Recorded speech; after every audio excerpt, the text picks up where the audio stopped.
예수님이 예루살렘에 입성하신 일은 왕의 출정이다, 이렇게 제가 말씀드렸습니다. 말하자면 전쟁이 본격적으로 시작되는 그런 출정식이다, 그런 말씀을 드린 적이 있습니다.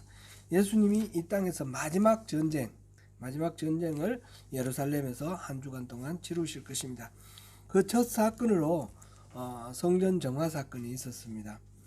예수님은 성전에서 희생제사를 바치는 순례객들을 대상으로 제물을 팔고 또 성전세를 위한 동전을 바꿔주는 그런 시장을 성전 마당에서 이렇게 벌여놓고 자기들의 욕망을 채우고 있던 그 제사장들과 레위인들에게 그 상을 업고 사람들을 내쫓으며 격렬하게 싸움을 시작하셨습니다.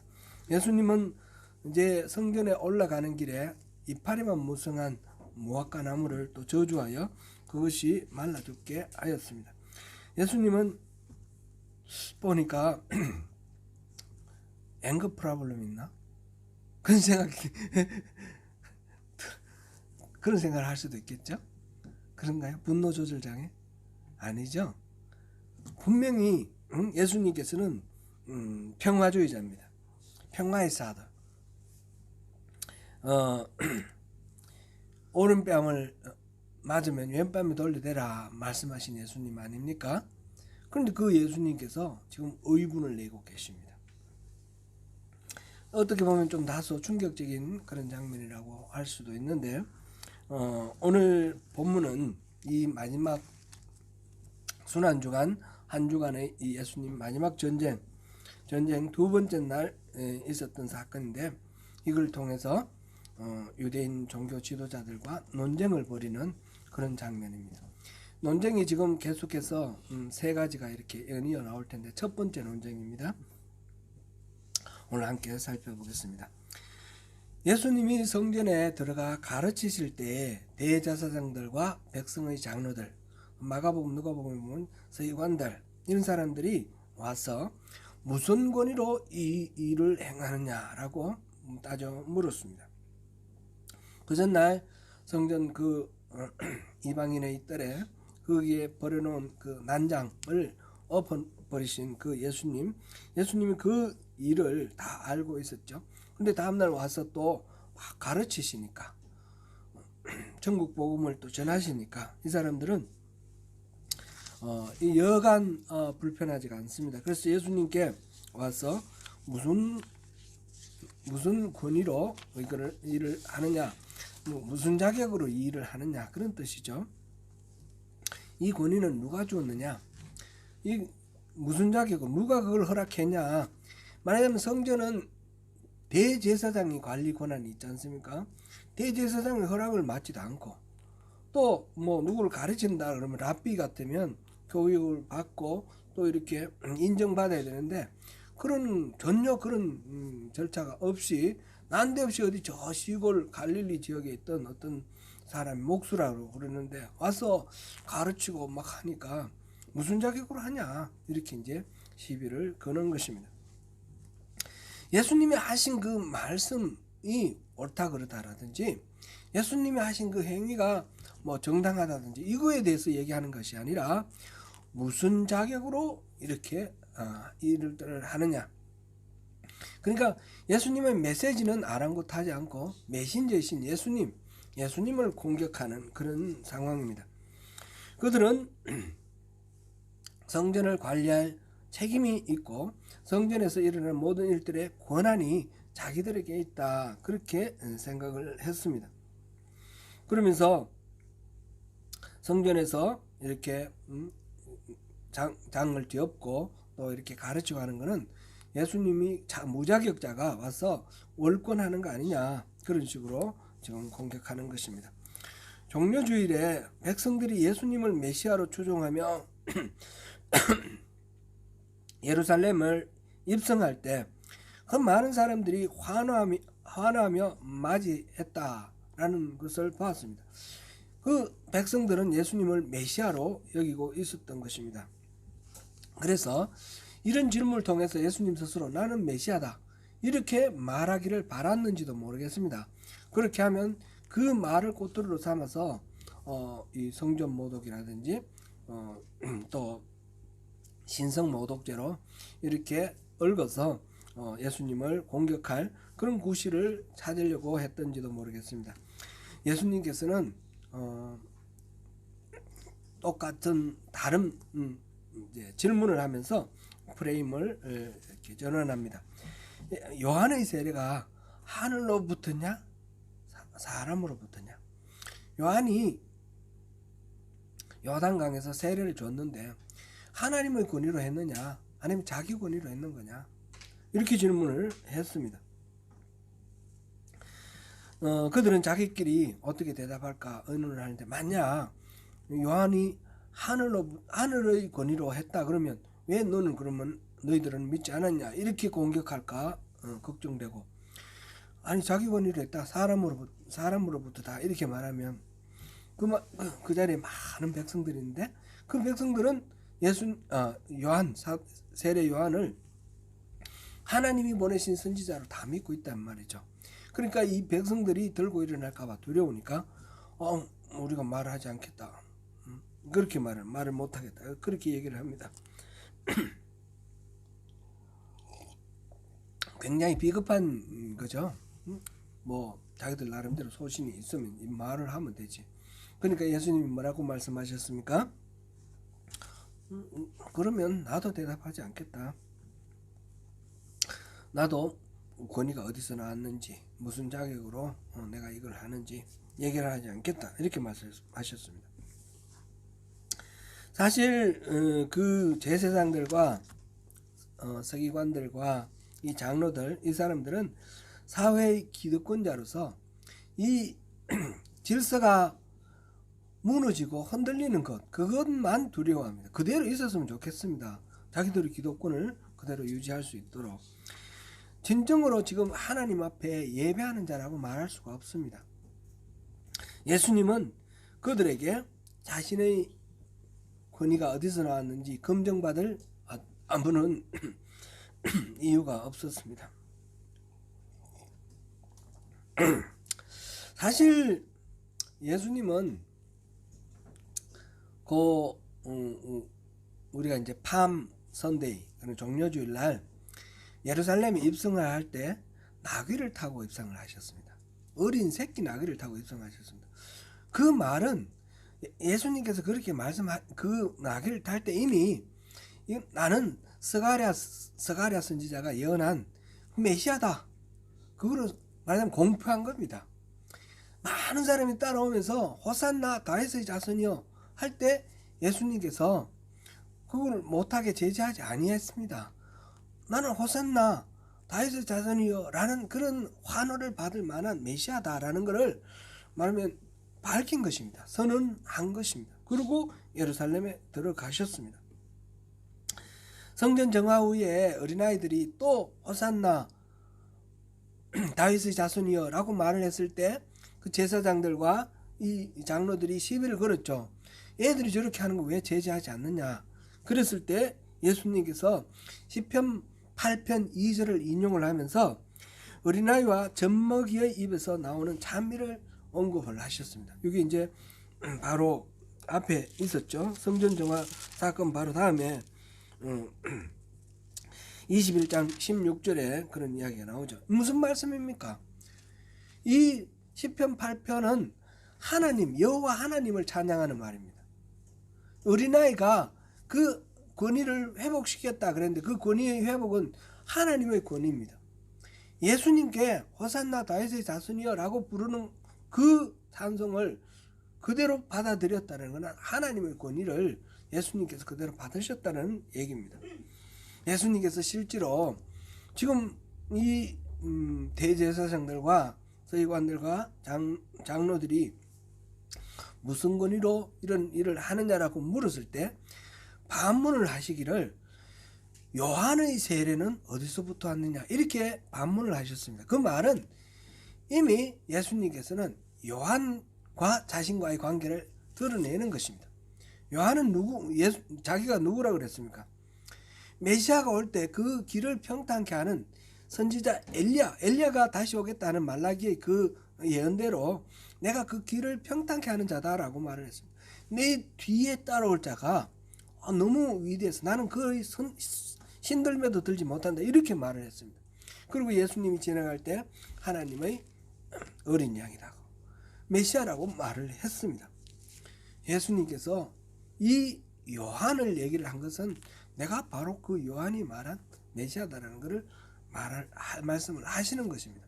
직접적으로 내가 메시아다라고 말해서 꼬투리 잡히지는 않지만 그러나 모든 이 상황 속에서 내가 누구 어떤 권위로 말하는 것을 여러분들 다 알지 않느냐, 왜 그걸 묻느냐, 그런 반문입니다. 그러면서 세 개의 비유를 듭니다. 세 개의 비유는 이 비유를 통해서 예수님이 지금 하시는 모든 일들의 권위는 하늘에서부터 왔다라는 것을 답하고 있는 것입니다. 그 첫 번째 비유, 그것이 우리 두 아들의 비유인데 오늘은 예수님의 권위에 대해서 이렇게 잠깐 살펴보고 또 이 두 아들의 비유를 살펴봅니다. 예수님께서 성전에서 형식적 예배만 일삼고 기득권을 누리고 있는 유대교 지도자들에게 이 구원에 이르는 신앙이 무엇인지 세 가지 비유를 들었습니다. 첫 번째가 오늘 이 두 아들의 비유이고, 두 번째가 33절부터 46절까지 포도원 농부의 비유입니다. 그리고 세 번째 비유는 22장 1절부터 14절까지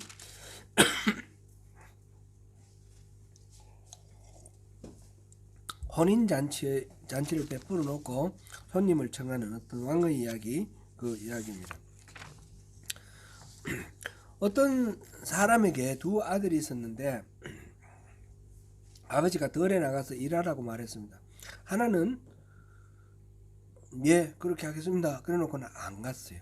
다른 하나는 싫습니다 안 가겠습니다 그래 놓고는 나중에 가서 일을 했습니다.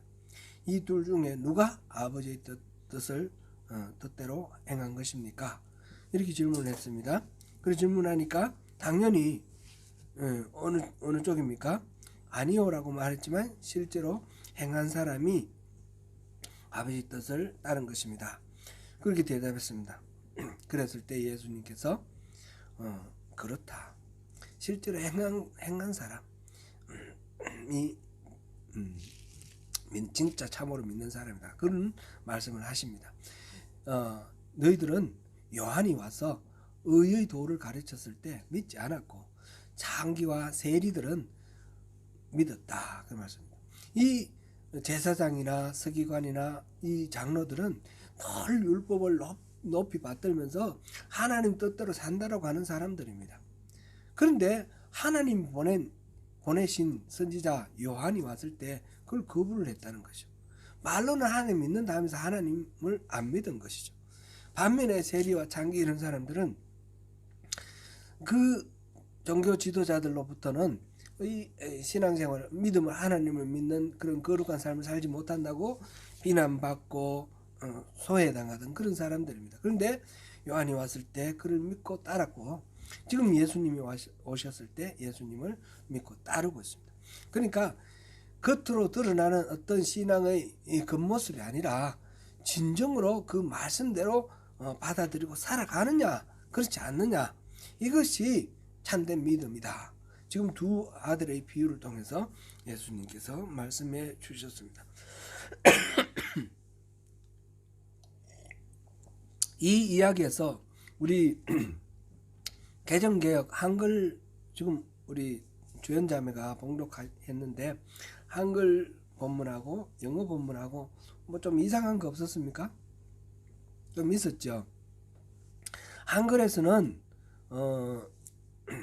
첫째 아들이 가겠다 하고 가지 않았고 둘째 아들은 안 가겠다 하고 갔습니다. 영어 성경에 보니까 첫째 아들이 그 반대로 나와 있습니다. 가지 않겠다 no 해놓고는 갔고 둘째 아들은 yes 해놓고는 안 갔습니다. 그죠? 반대로 되어 있습니다.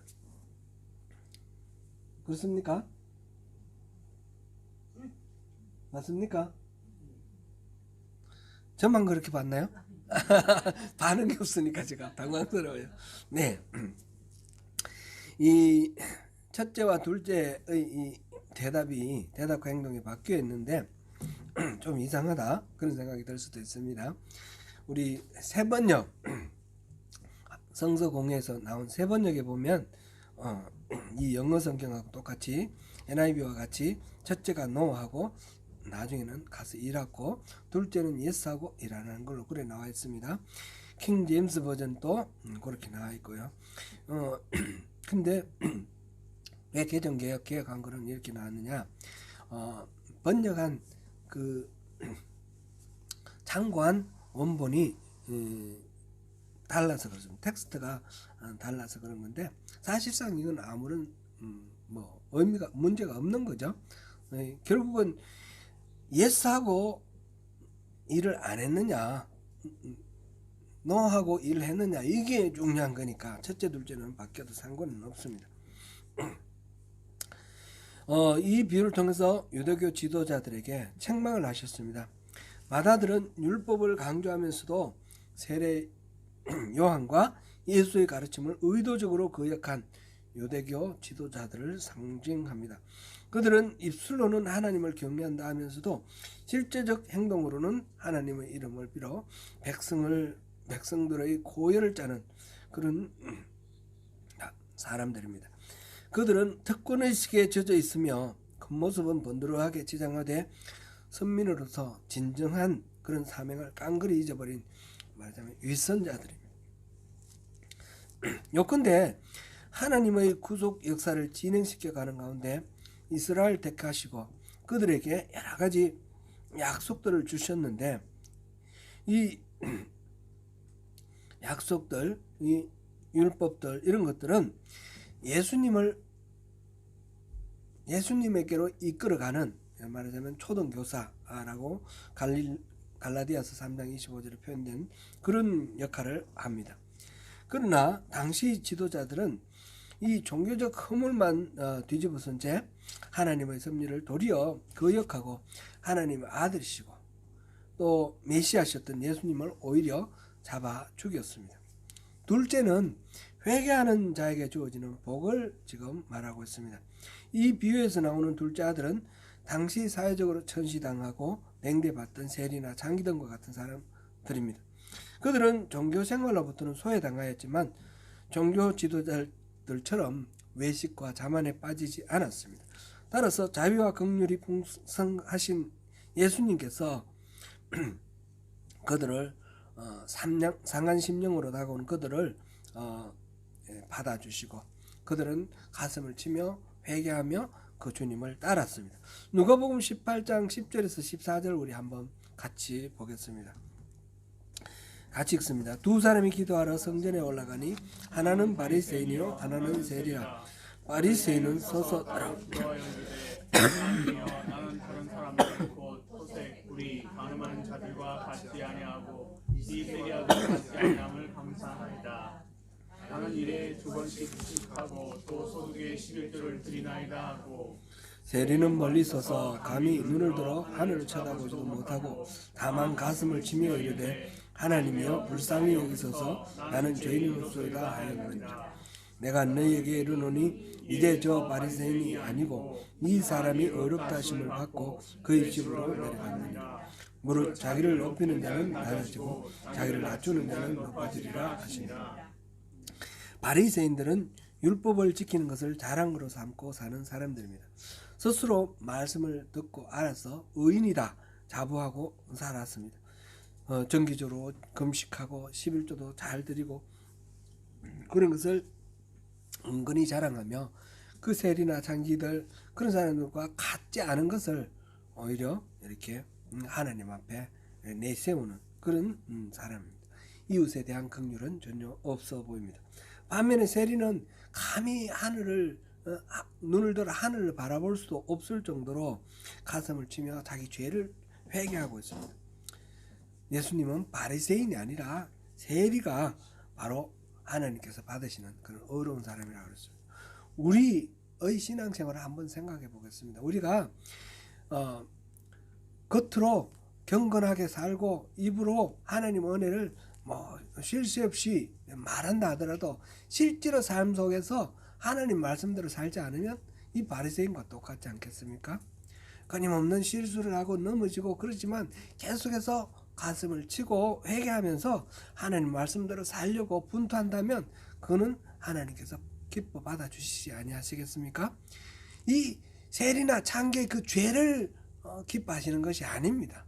그들의 상한 심령을 기뻐하시는 겁니다. 이 바리새인들의 그 하나님을 찾는 그 열정을 책망하시는 것이 아닙니다. 그런 겉모습만 하고 속끝과 속이 다르게 내면적으로는 자기 욕망만 추구하는 그들의 위선을 질책하시는 그런 것입니다. 이 비유를 통해서 예수님이 하시는 말씀의 핵심은 입으로 하는 대답이 중요한 것이 아니라 그 말씀대로 살아가는 것이 중요하다는 말씀입니다. 예수님은 말씀대로 사는 것에 대하여 여러 차례 강조를 하였습니다. 열매로 그 사람을 안다 그랬고요. 마태복음 7장 21절 우리 같이 한번 읽어보겠습니다. 시작. 나더러 주여 주여 하는 자마다 다 천국에 들어갈 것이 아니요 다만 하늘에 계신 내 아버지의 뜻대로 행하는 자라야 들어가리라. 주여 주여 그리고 주님만 떠받든다고 겉으로 맛을 떠받든다고 중요한 것이 아니라 하나님의 뜻을 분별을 하고 그렇게 살아가는 것이 중요합니다. 마태복음 16장 27절도 보겠습니다. 인자가 아버지의 영광으로 그 천사들과 함께 오리니 그때 각 사람이 행한 대로 갚으리라. 우리는 믿음으로 구원받는 것이며 행위로 말미암아 구원받는 것이 아니라는 말씀을 잘 기억하고 있습니다. 그 맞는 말씀입니다. 굉장히 그것을 많이 강조를 했는데 그것이 지나쳤습니다. 에베소서 2장 8절부터 9절 우리 같이 읽어보겠습니다. 시작.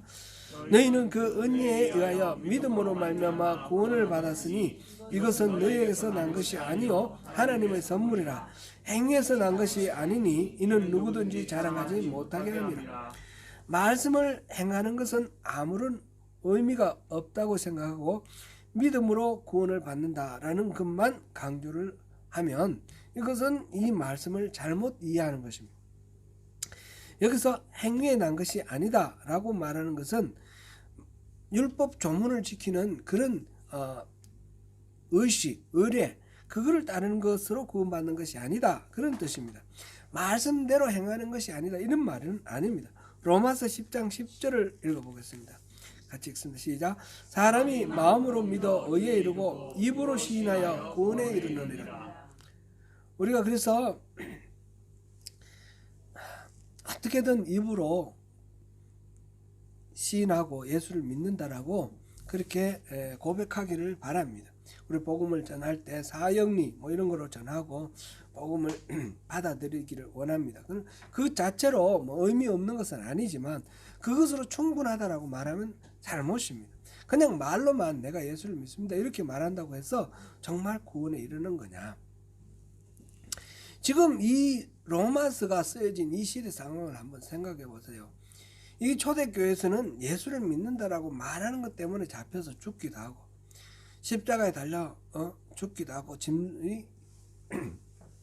원형 극장에서 사자의 밥이 되기도 할 때입니다. 그런데 마음으로 믿고 입으로 난 예수 믿습니다 라고 말한다는 것은 목숨을 걸고 말한다는 것입니다. 그러니까 그냥 진정으로 안 믿으면서 그냥 입으로 그 말하고 죽을 사람이 누가 있습니까? 죽어도 좋다. 나는 목숨을 걸고 이걸 믿는다. 그런 의미인 것입니다.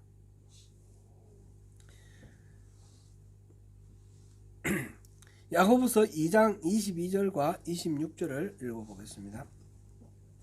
내가 보거니와 믿음이 그의 행함과 함께 일하고 행함으로 믿음이 온전하게 되느니라.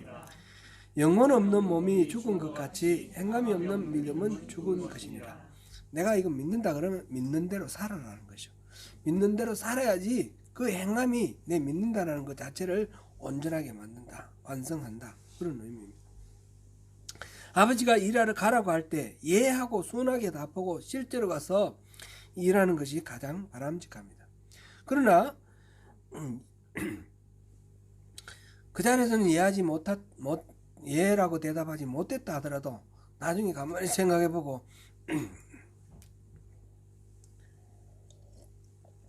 그게 아니구나 해서 아버지 말씀대로 나가서 순종하고 일하러 갔다면 그것이 진짜 아버지의 뜻대로 순종한 것 아닙니까? 믿음은 주님께 우리 인생을 거는 것입니다.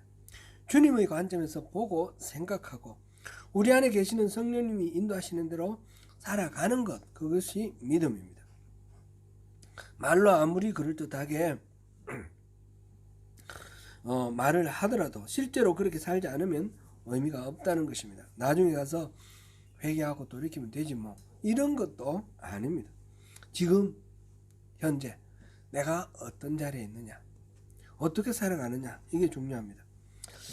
제가 일전에도 그런 말씀을 드렸는데, 마음만 먹으면 잘할 것 같은데 이 도무지 마음을 먹지 않고 막 늘 해야 될 것, 그 하나님의 말씀이 뭔지는 알지만 늘 여전히 죄의 자리에 있는 그런 자신을 보면서 저도 참 안타깝고 힘듭니다. 우리 안에 계시는 성령님의 도우심을 더욱 구해야겠습니다. 주님이 말씀하실 때 이해하고 나가서 따르는 그런 삶을 우리가 강구해야겠습니다. 사랑하는 성도 여러분, 참으로 하나님을 믿는 믿음으로 순종하며 성실하게 오늘 살아가심으로 주님이 예배하신 복을 다 누리시는 저와 여러분 되시기를 축원합니다. 기도하겠습니다. 은혜로우신 하나님,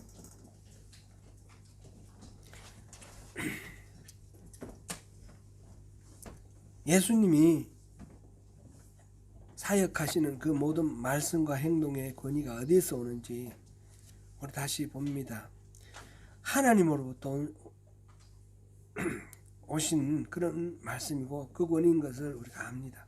주님 말씀하실 때 우리가 좌우를 살피고 좌고우면하지 아니하고 주님만 바라보면서 순종하고 따르는 그런 주님의 사람 되기를 원합니다.